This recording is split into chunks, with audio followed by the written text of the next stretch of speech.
saya Gabriel Lucia Butar-Butar. Saya adalah pemenang di juara ketiga di acara lomba seni Batak sesi ke-6.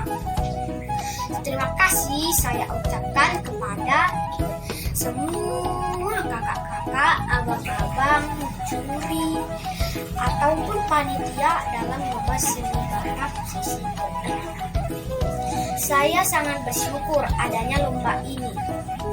Saya jadi lebih belajar berbahasa Batak dan lebih bersyukurnya lagi. Saya sangat mengagumi perkembangan lomba ini dikarenakan di bulan-bulan yang lalu dalam lomba sesi ke-5 saya juga ikut serta dan mendapatkan juara harapan 1. Dan kali ini saya diberikan kesempatan dalam posisi juara ketiga.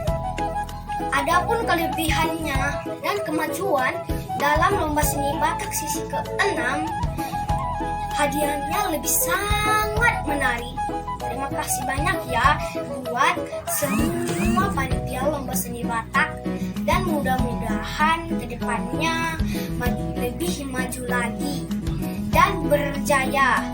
Dan adapun harapan doa saya agar kiranya kesehatan dan panjang umur adalah buat penyelenggara lomba seni Batak.